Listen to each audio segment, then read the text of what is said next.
Hello, BookTube. Happy New Year. As usual, I don't really have any firm feel of how to start up doing this again. So I thought we would open some mail together and maybe that would ease me back in, get the stiffness out of the old filming joints.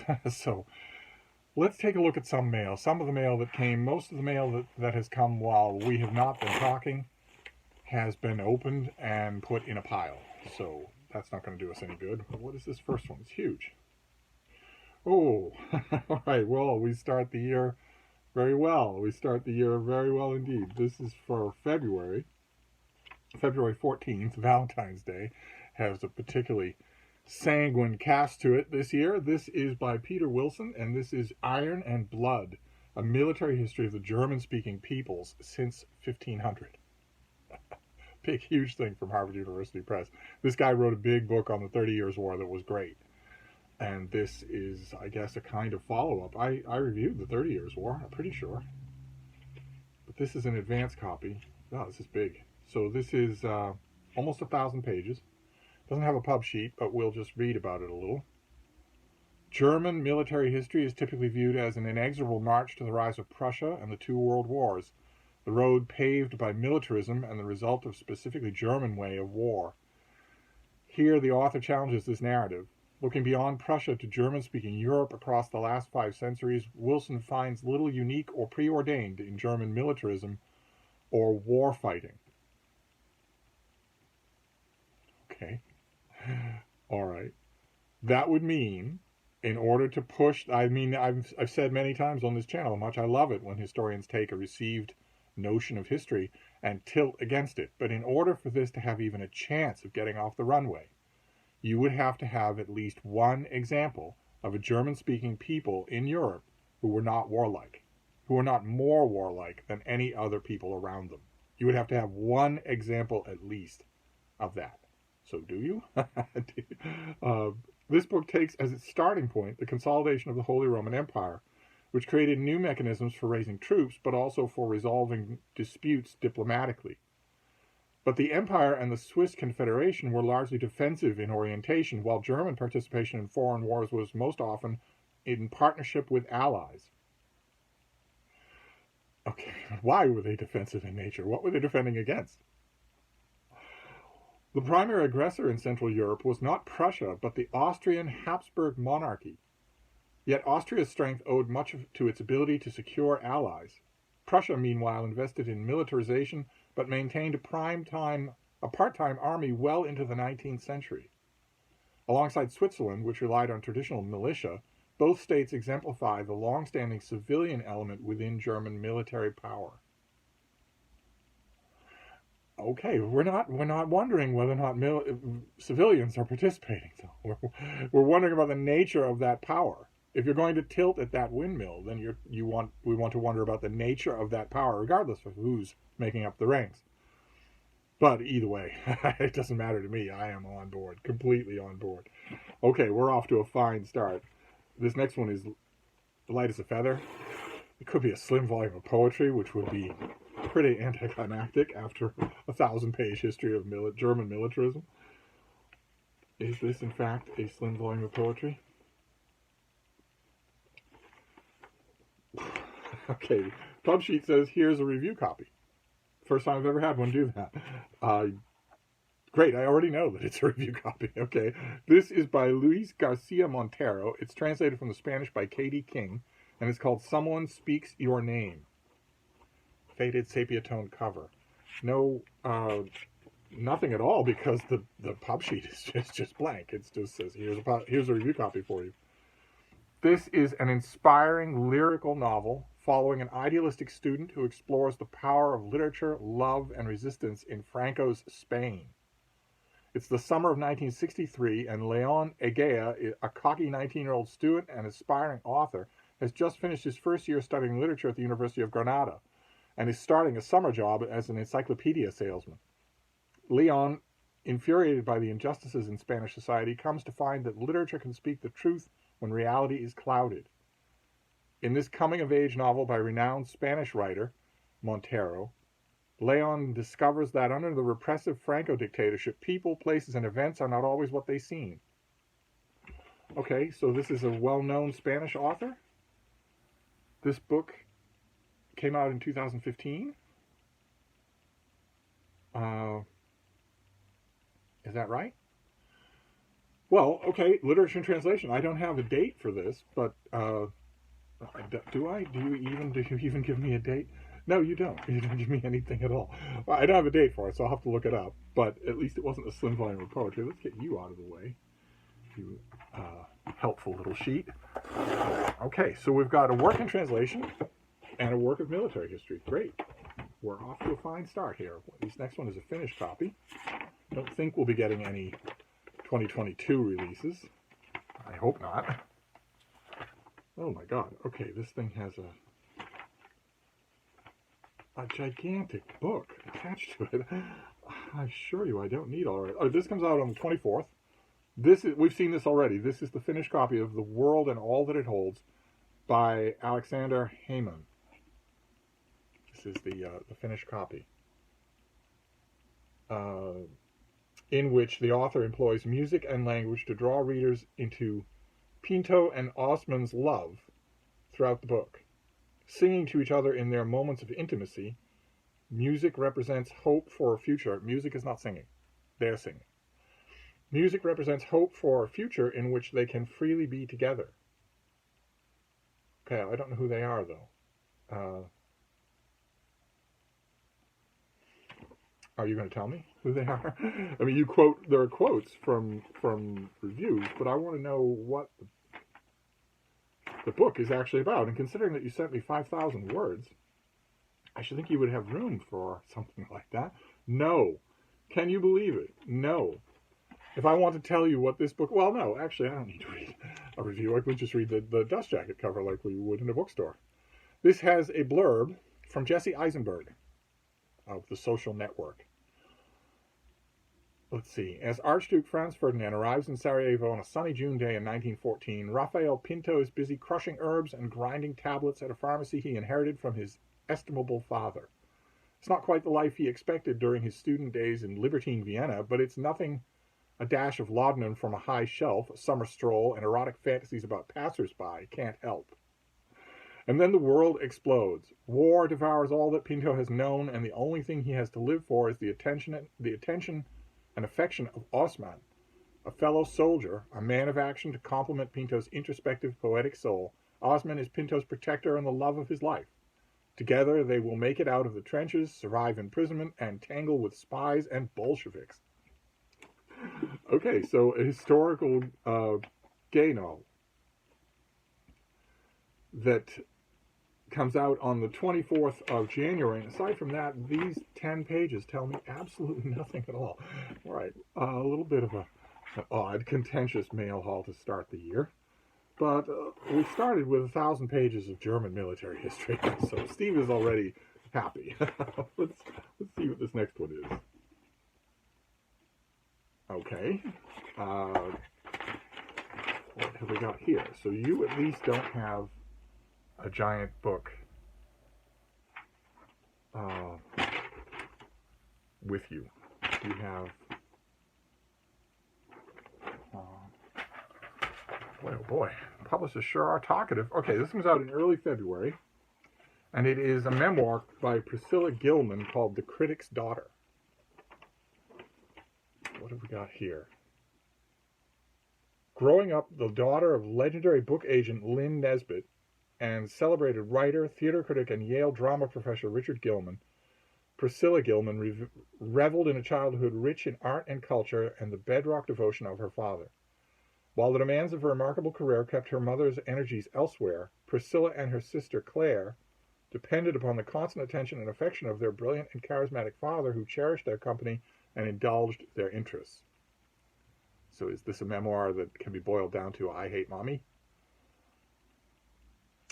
Priscilla's childhood was steeped in the vanished glamour and heady intoxication of intellectual New York City in the 1970s. Glamour.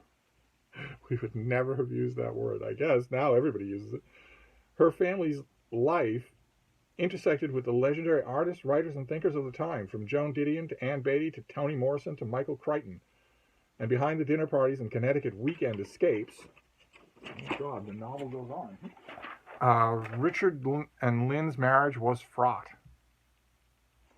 Okay, and then her parents split when she's 10. Okay, so The Critic's Daughter. A memoir from a year that is going to be absolutely choked with memoirs. Let's see. I wonder if we'll have another one in this mail. Let's see. Nope, this next one I think is a novel. This is also a finished copy. This comes out on January 10th. This is by Iris Yamashita, and it is City Under One Roof. January 10th. Academy Award-nominated screenwriter, Iris Yamashita. This is her debut novel. Okay, so she's been nominated for an Academy Award for screenwriting, but she's never written a novel before this. That's fascinating. A debut novel so atmospheric and gripping that it's already drawing praise from some of the best crime writers working today. Inspired by, and certainly not based on, real-life town of Whittier, Alaska, this book is set in the fictional Point Metier, Alaska, which can only be accessed by a tunnel, and where all 205 residents live in the same high-rise building.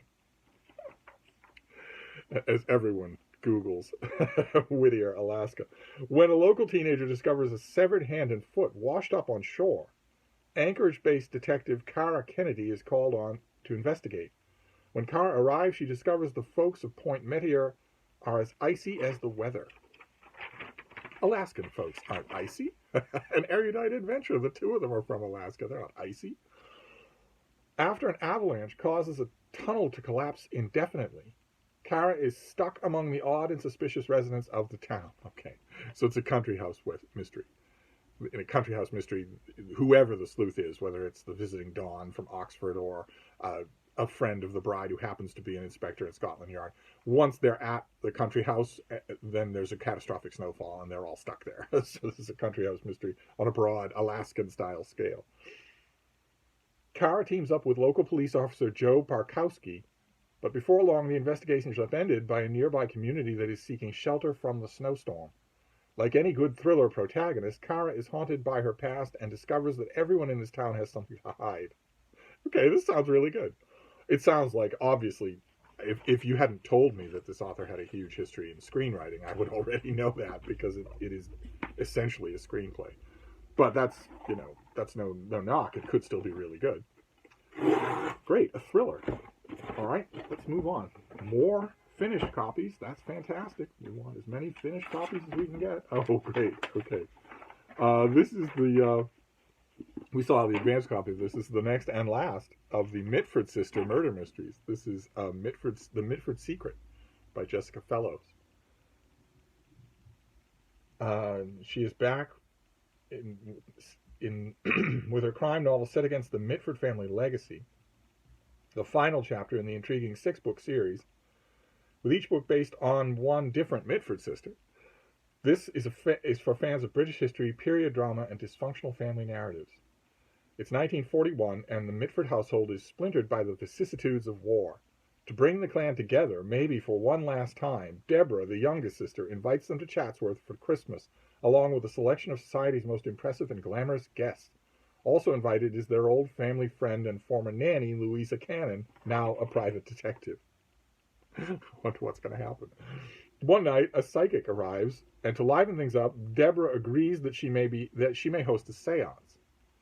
But light entertainment turns to dark mystery as the psychic reveals that a maid was murdered in this very house, and she can prove it. Louisa steps forward to try to solve the cold case. But with a house full of people who want nothing more than to bury their secrets, will she be able to unmask the murderer? And how deep does the truth lie? So, 2 murder mysteries, really. I mean, and 2 snowed-in country house murder mysteries, basically, in their bones. Fine by me. Always up for reading murder mysteries. All right, this next one is in one of these vacuum-packed packages, but it behaved itself. That's good. This is an early February release. We've seen this already. This is the finished copy of Bruce Schneier's A Hacker's Mind: How the Powerful Bend Society's Rules and How to Bend Them Back. To many people, the term hacker conjures a particular image of tech wrongdoing. Hacking, however, goes far beyond a particular technology or crime. We all hack systems, exploiting exceptions and subverting rules. It's just that some of us do it better for larger stakes.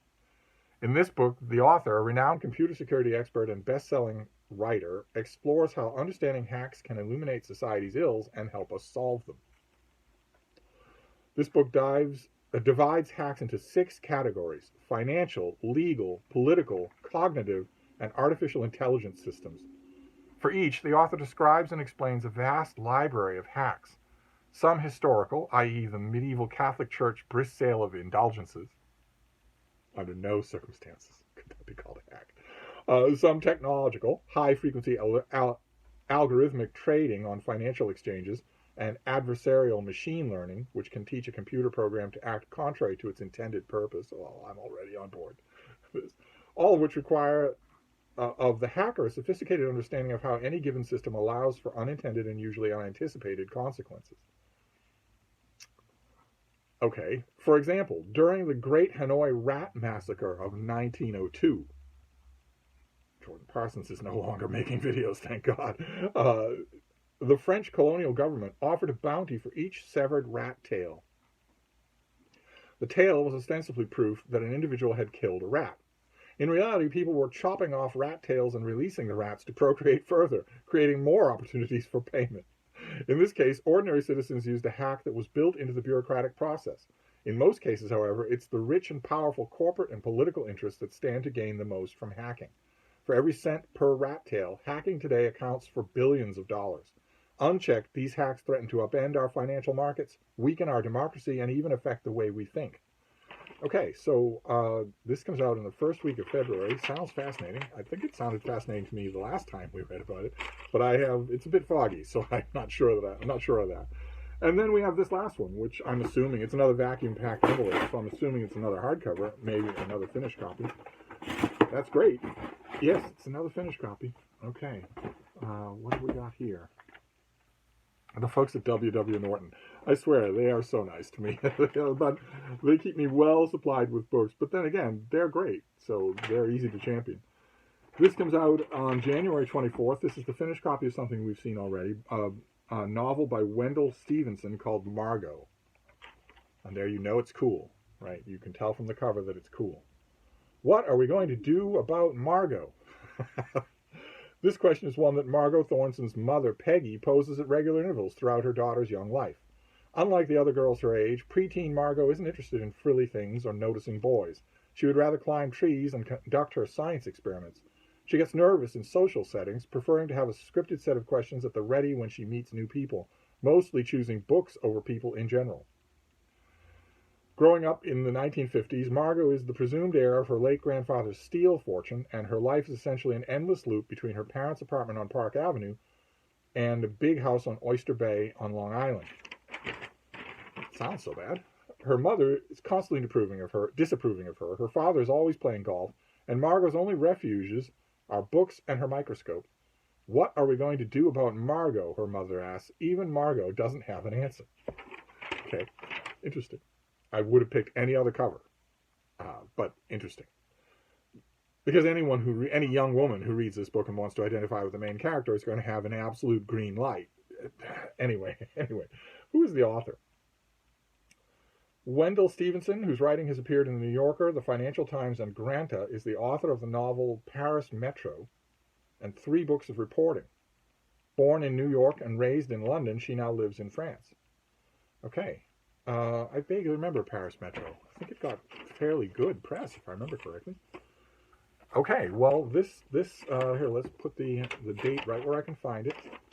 I don't need to, I want to be able to just open the cover and see it. This comes out in a couple of weeks, January 24th, and there you go. That is a provisional mail haul. I don't think there's anything here that was so bad that I can't upload the video. It feels strange, absolutely strange, but I think the video quality is okay. I think the lighting is okay. So I'm going to count this as a success and what would be in the new year without a Steve Pyramid. So we have a novel, Margo, by Wendell Stevenson. What are we going to do with Margo? We have Hacker's Mind, about hacks and how they're hurting society. We have the Midford Secret, the sixth and final Mitford Sister mystery by Jessica Fellows. We have City Under One Roof by Iris Yamashita, Academy Award winning or Academy Award nominated scriptwriter who's written her first book. How interesting it would be to ask her questions about what the differences are that she encountered when she was doing that. Maybe she'd be up for that as an interview. That would be a lot of fun. What else have we got here? The Critic's Daughter by Priscilla Gilman. I'd be very curious about it. I want to know if once you have put this over a drain and siphoned out any kind of parental resentment, what else is in the book? Actually, let's set the drain a little bit wider and drain out parental resentment and parental adoration. What else is in the book other than that? All of us have resented or adored our parents. What else is in the book is what I want to know. I guess I'll have to read it to find out. Then the world and all that it holds, gay historical novel. Gotta have something for the gays. We have a translated work, Someone Speaks Your Name. And finally, the first thing we started off with, Iron and Blood, 1,000-page history of the German-speaking peoples in Europe and how they were sweet little lambs. Didn't want to hurt anybody. We shall see. I love Peter Wilson. The last book that I read by him, I absolutely loved. So he has excellent credit in the Bank of Steve. If he can convince me of the poor, misunderstood, pacifistic Germans, I will give him every opportunity to do so. And when did we say? This comes out in February, so all of these things are coming out real soon. That's great. And there you go. That is our mail for today. I think this worked fairly well. I'm just going to make a bunch more videos in the hopes that all of this starts to feel natural again so that we can start talking to each other again.